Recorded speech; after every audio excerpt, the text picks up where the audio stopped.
नमस्कार साथियों, एक बार फिर से मैं अपने YouTube channel Rohit sir biology में आप सभी का हार्दिक स्वागत करता हूं। आज हम आप लोगों के लिए कक्षा 12 के जनन स्वास्थ्य से संबंधित जितने भी बहुविकल्पी प्रश्न हैं उसको सॉल्व कराएंगे। देखिए, जनन स्वास्थ्य का सबसे पहला नंबर जो क्वेश्चन है वो है जनसंख्या अधिक होने से, कि जनसंख्या अगर अधिक हो जाए तो क्या होगा।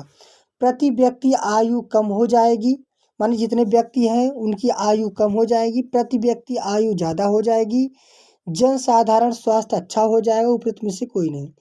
मतलब इसमें से जो ए वाला ऑप्शन है वो सही है। माने कि जैसे जो व्यक्ति हैं उनके जो जन साधारण आयु है वो क्या हो जाएगी, कम हो जाएगी, यानी व्यक्ति जो होंगे वो उनकी संख्या क्या हो जाएगी, कम हो जाएगी।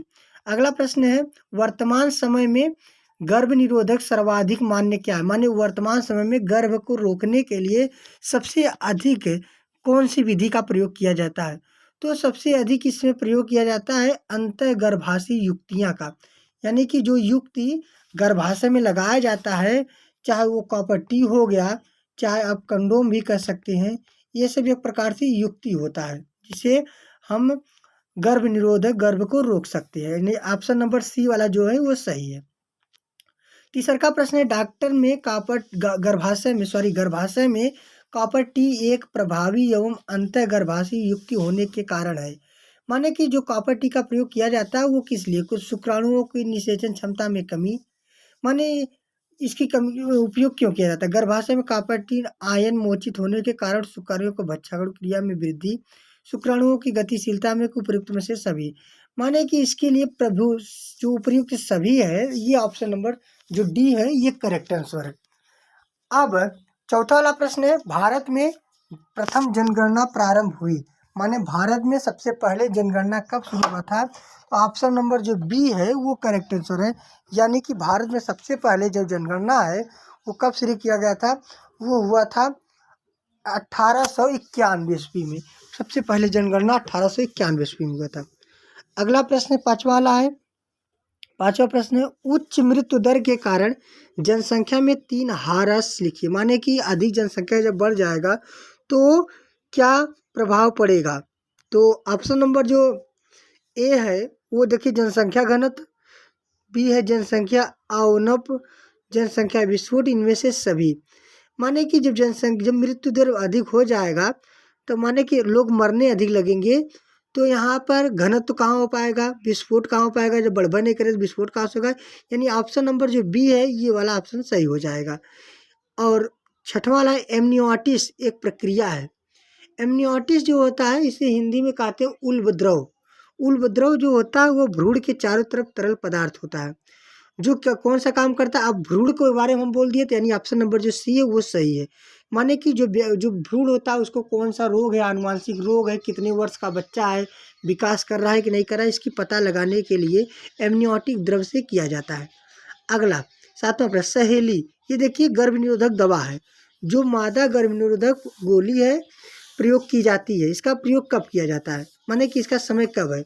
मासिक माने मंथली में लिया जाता है, रोजाना माने रोज इसका प्रयोग किया जाता है, साप्ताहिक माने सप्ताह में, तिमाही माने 3 महीना बाद। तो आपको बता दें तो इसका प्रयोग रोजाना किया जाता है, रोज रोज सुबह सहेली दवा का उपयोग किया जाता है। ये लगातार 21 दिन तक किया जाता है। ये ऑप्शन नंबर बी जो वो सही है। अगला है RU 486, ये दवा का नाम है। ये दवा किस रोग के लिए प्रयोग किया जाता है। तो ये गर्भ कारक के रूप में, माने जो गर्भपात होता है उसके रूप में ये प्रयोग किया जाता है। ये ऑप्शन नंबर बी जो है वो सही है। अगला प्रश्न जो है नौवां, जन्म नियंत्रण की सर्वाधिक उपयुक्त विधि कौन है। माने जन्म को रोकने के लिए सबसे अच्छी विधि कौन है। गर्भपात गलत बात है, मुखी गोलियां नहीं ये भी गलत, वीर्य सेचन ये भी गलत है, नहीं बंध्याकरण। माने जब आप बंध्याकरण कर देते हैं, माने कि एक प्रकार से आप उनको रोक देते हैं, माने कि अब चाहे ऑपरेशन से माने एक प्रकार से हम कह सकते हैं ऑपरेशन शल्य क्रिया के द्वारा, जैसे आप टिबिकोटॉमी और वेस्कोटॉमी के नाम से जानते हैं। माने पुरुष का अंडवाहिनी पुरुष के शुक्रवाहिनी को काट के बांध दिया जाता है और मादा के अंडवाहिनी को भी काट के बांध दिया जाता है। तो ऑप्शन नंबर जो है अगला डी वाला वो सही है, 9वें का डी सही है। 10वां प्रश्न, केंद्रीय औषधि अनुसंधान संस्थान ये बहुत अच्छा प्रश्न है, इसे ध्यान से पढ़िएगा। ये उत्तर प्रदेश के लखनऊ नामक शहर में ये बनाया गया है दवा। कौन से गर्भ निरोधक गोली तैयार की गई थी, माने कि केंद्रीय औषधि अनुसंधान अनुसंधान संस्थान द्वारा कौन सी दवा तैयार किए गए थे, तो सहेली, इस सहेली दवा को तैयार किया गया था। 11वां नंबर प्रश्न है, निम्नलिखित में से कौन सा जन्म नियंत्रण की प्राकृतिक विधि नहीं है, माने कि जो जन्म नियंत्रण को, जन्म को रोकने के लिए कौन सी प्राकृतिक विधि नहीं। आपको पता है कि इसके दो विधि थे, प्राकृतिक विधि और कृत्रिम विधि। तो इसमें प्राकृतिक विधि कौन, बाह्यस्खलन, आवधिक संयम, वैस्कोटॉमी, स्तनपान अनर्थ। माने कि आवधिक समय, माने कि ये जो संयम होता है ये प्राकृतिक विधि नहीं है, ये कृत्रिम विधि है, ये स्वयं से हो सकता है। अगला है 12वां, निम्नलिखित में से कौन रिट्रोवायरस द्वारा उत्पन्न होता है रोग, माने रिट्रोवायरस को रियो वायरस कहते हैं, इसी को राइनो वायरस के नाम से भी जानते हैं। कौन सा रोग होता है, ऑप्शन नंबर बी। आप एक प्रकार कर सकते हैं एड्स, जो HIV वायरस के नाम से भी प्रसिद्ध हो। परिवार नियोजन कार्यक्रम कब शुरू किया गया, माने सबसे पहले परिवार नियोजन को शुरू कब किया गया था। परिवार नियोजन क्या होता है, बहुत इंपॉर्टेंट प्रश्न है, इसके बारे में आप लोगों को बता चुके हैं। आप लोग हमारे वीडियो नीचे जाइएगा, वहाँ पर देखिए परिवार नियोजन, नहीं तो आप यूट्यूब पे सर्च करिए परिवार नियोजन बाय रोहित सर, तो आप लोगों को ये मिल जाएगा। परिवार नियोजन जो होता है वो जनसंख्या को कम करने की एक, परिवार अपने परिवार को सुखी रखने के लिए जनसंख्या को कम करना ही परिवार नियोजन कहलाता है। ये 1951 ईस्वी में शुरू किया गया था। 14वां नंबर प्रश्न है, जनसंख्या पर निबंध लिखा। जनसंख्या पर सबसे पहले निबंध किसने लिखा था, डार्विन ने, लेमार्क ने, मार्थस ने, ह्यूगो डिवरीज ने। देखिए डार्विन, लेमार्क और ह्यूगो डिवरीज तो नहीं है, माल्थस द्वारा पहले जनसंख्या पर निबंध लिखा गया था। 15वां नंबर प्रश्न है, मानव जनसंख्या वृद्धि को नियंत्रित करने के लिए चिकित्सीय विधि द्वारा वृषण को हटाया जाना क्या कहलाता है, यानी कि जब पुरुष के ऑपरेशन कर दिया जाता है, यानी उनके शुक्राणु को निकलना जब बंद होता है, यानी उनकी जो शुक्राणुओं को जब काट के बांध दिया जाता है, तो उसे क्या कहा जाता है। बहुत अच्छा प्रश्न है, इसे ध्यान से पढ़िएगा। बधियाकरण, टिबकोटॉमी, लेप्रोटॉमी, वैस्कोटॉमी, ये बहुत इंपॉर्टेंट प्रश्न है। ये बधियाकरण भी दिया है, साथ साथ इसका ऑप्शन नंबर जो बी है ये भी सही हो सकता है। टिबकोटॉमी कहते हैं इसे, क्या कहते हैं, टिबोक्टॉमी कहते हैं। अगला नंबर 16वां, परख नली शिशु के संबंध में सत्य है, माने जी परख नली शिशु होता है जिसे एक प्रकार से IVF भी कह सकते हैं। परख नली शिशु में कौन सा सही है, मादा के जननांग में निषेचन तथा परख नली में वृद्धि। मादा के जननांग में निषेचन, माने मादा के शरीर में निषेचन कराया गया हो और परख नली में वृद्धि, ये सही है। कि जन्म पूर्व को इन्क्यूबेटर में रखना, कि जननांगों से बाहर निषेचन गर्भाशय में परिवर्धन, कौन सा सही हो सकता है। निषेचन तथा परिवर्धन गर्भाशय में, निषेचन और परिवर्धन गर्भाशय के बाहर, ये तो डी वाला एकदम गलत है। मादा के जननांग में निषेचन और परख नली वृद्धि, बच्चे को क्या परख नली विकास कराया जा सकता है, नहीं कराया जा सकता, यानी ए भी गलत है। जन्म पूर्व ई भी गलत है, यानी सी वाला ऑप्शन सही है, क्योंकि परख नली में पहले जननांग यानी अंदर मादा के गर्भाशय में निषेचन प्रक्रिया करा दिया जाता है, तब उसको जननांगों के बाहर यानी किसी परख नली में शुक्राणु और अंडाणु को लेकर निषेचन कराया जाता है, फिर उसी को मादा के गर्भाशय में छोड़ दिया जाता है, यानी उसका विकास होता है। सी वाला ऑप्शन करेक्ट है। अब ध्यान देंगे 17वें प्रश्न को, निम्नलिखित में से कौन सी जन्म नियंत्रण युक्ति स्त्री द्वारा प्रयोग नहीं की जाती है, माने इसमें कौन सा युक्ति है जो स्त्री प्रयोग नहीं करती। डायाफ्राम, डायाफ्राम, मखीय गोली, निरोध, कपटी। यदि देखिए आप डायाफ्राम का भी उपयोग करती हैं स्त्रियां, मखी गोली यानी कि जो दवा होता है उसका भी प्रयोग करती हैं, जैसे सहेली हो गया, पल्स हो गया, कापट्टी हो गया, सॉरी सहेली हो गया, पल्स हो गया है, साथ साथ डिपोप्रोवेरा हो गया है, यानी ये सब का दवा प्रयोग करती है। और कापट्टी का भी प्रयोग करती है, लेकिन निरोध का प्रयोग पुरुषों द्वारा किया जाता है।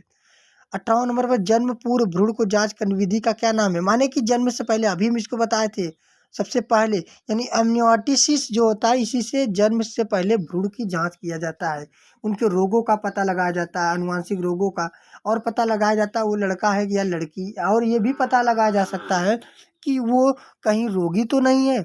19वां नंबर प्रश्न देखिए, प्रश्न नंबर 19, परख नली शिशु एक तकनीक है जिसमें अंडवाहिनी से युग्मन लेकर संवर्धित किया जाता है, फिर इसे रोपित कर देते हैं, अंडाणु लेकर फिर इसे निषेचित कराकर रोपित कर देते हैं, शुक्राणु एवं अंडाणु का संलयन होता है और युग्मनज का परख नली में होता है। ये सी वाला गलत है, डी भी गलत है, ए भी गलत है, यानी बी वाला ऑप्शन सही है। अंडाणु को ले लिया जाता है और इसे जब निषेचन करा करके फिर मादा के गर्भाशय में रोपित कर देते हैं। गर्भ निरोधक पूटिका में प्रोजेस्टेरॉन अंडोत्सर्ग को रोकता है, ईस्ट्रोजन का दमन करता है, युग्मनज के एंडोमीट्रियस व्यवस्थित करके रोकता है, ऊपर सभी, यानी ये वाला सही। यानी जो गर्भ निरोधक जो दवा का लोग उपयोग करते हैं वो जो मासिक धर्म में प्रकार चलता है उसे रोक देता है, उसे रोक देता है। यानी ये बहुत एक प्रकार से खतरनाक दवा भी हो सकती है। जन्म नियंत्रण की एक विधि बताइए। जन्म को रोकने के लिए, जनसंख्या को वो रोकने के लिए एक विधि का प्रयोग हो सकता है, कौन सा सही है?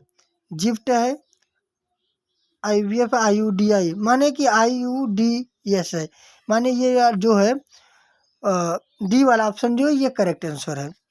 22वां, कौन सी तकनीक पुरुषों से संबंधित है? माने कि इसमें कौन सी तकनीक है जो पुरुषों से संबंधित है? वो है वेस्कोटामी। वेस्कोटामी जो है पुरुष से संबंधित होता है, क्योंकि गोली स्त्री खाती है। ट्यूबिकोटामी यानी कि स्त्रियों का जब ऑपरेशन करते हैं तो उसे ट्यूबिकोटामी कहते हैं। वेस्कोटामी जो पुरुष का करते हैं। ये बहुत इंपॉर्टेंट है, आपकी बोर्ड परीक्षा में अभी बार जा सकता है प्रश्न। कापटी रोकता है, कापटी क्या रोकता है? निषेचन को, अंडजनन को, यूटेरस की दीवारों पर इम्ब्रियो बनाने को और रिप्रोडक्टिव डक्ट में रुकावट को। कापटी किसको रोकता है? जल्दी बताइए। अंडजनन को, माने अंडाणु का निर्माण नहीं होता, बाहर नहीं निकलता अंडाणु, उसी को ये रोकता है। एक प्रकार से निषेचन को भी सही हो सकता है। स्तनपान अनावर्त संबंधित, माने कि जो बच्चे को दूध पिलाया जाता है वो संबंधित है। गर्भ निरोधक की अस्थायी विधि है, आर्तों का अभाव गर्भ निरोधक की अस्थायी विधि है। एक यौन संचारित रोग है। स्तनपान अनार्तव एक क्या यौन संचारित रोग है। 25वां नंबर प्रश्न देखिए, जनसंख्या का अध्ययन क्या कहलाता है? केलोग्राफी, मनोजीव विज्ञान, बायोग्राफी, डेमोग्राफी। देखिए बायोग्राफी तो नहीं हो सकता, केलोग्राफी भी नहीं होता, मनोजीव विज्ञान भी नहीं हो सकता है, तो डेमोग्राफी जो होता है जनसंख्या के अध्ययन को किया जाता है। मानव जनसंख्या वृद्धि है, लॉग, स्थिर, एक्सपोनेंशियल, इनमें से कोई नहीं, इनमें से कोई नहीं। मानव जनसंख्या वृद्धि इनमें से कोई नहीं। 27 नंबर प्रश्न देखिए, मानव द्वारा कौन सी सबसे बड़ी कठिनता का सामना किया जा रहा है? सबसे बड़ा इसमें सबसे ज़्यादा प्रभाव मानव को क्या कर रहा है? जनसंख्या विस्फोट, ओजोन परत की क्षरण, प्राकृतिक स्रोतों का क्षरण, मृदा अपरदन। सबसे ज़्यादा इसमें परेशान जनसंख्या वृद्धि का है, जनसंख्या विस्फोट का, क्योंकि लगातार जनसंख्या बढ़ रही है और आने वाले समय में बहुत ही दिक्कत का सामना करना पड़ेगा। 27 नंबर प्रश्न है, मानव द्वारा कौन सी सबसे बड़ी कठिनता का सामना किया जा रहा था? आपको बताए हैं जनसंख्या विस्फोट है। 28वां, संतान उत्पत्ति नियंत्रण का उपाय बताइए। संतान की उत्पत्ति को रोकने के लिए हम किसका विधि करते हैं? हार्मोनल विधि का भी करते हैं, यानी दवा का प्रयोग करते हैं, प्राकृतिक विधि का भी करते हैं, एक प्रकार से यांत्रिक विधि का करते हैं, जैसे कापटी हो गया था, आपको बताए थे, लूप भी हो गया था, साथ साथ कंडोम भी हो गया था, यानी ये सब यांत्रिक विधि, यानी ऑप्शन नंबर जो डी है वो करेक्ट है, यानी इन सभी का प्रयोग हम करते हैं। 29 नंबर प्रश्न है, प्रथम मानव जनसंख्या विस्फोट का कारण हुआ। माने सबसे पहले कैसे, कहाँ से प्रभाव होने लगा कि जनसंख्या बढ़ गया? सबसे पहले कृषि का, यानी जब भोजन की कमी होने लगी, कृषि के कम होने लगे, तो जनसंख्या विस्फोट का कारण कृषि हुआ। 30 नंबर प्रश्न है, अंतिम प्रश्न है, मादा में मुखी गर्भ निरोधक किसे रोकती है? माने कि मादा में जो मुखी का प्रयोग, माने कि जो मुखी गर्भ निरोधक जो दवा का प्रयोग करते थे वो किसको रोकता था? अंडोत्सर्ग का, निषेचन का, रोपण का, योनि में शुक्राणुओं का प्रयोग से। अंडोत्सर्ग का, अंडोत्सर्ग किसे कहते हैं? जब अंडाणु बाहर निकलते हैं तो उसे अंडोत्सर्ग कहा जाता है। आप लोगों को, हमें उम्मीद है कि आप लोगों को जरूर समझ में आया होगा। आप लोग वीडियो को ढंग से शेयर कर दीजिए और लोगों तक पहुंच जाए, और ये इम्पोर्टेंट प्रश्न था। फिर हम ऐसे ही वीडियो आपके सामने लेकर आएंगे, तब तक के लिए नमस्कार, धन्यवाद।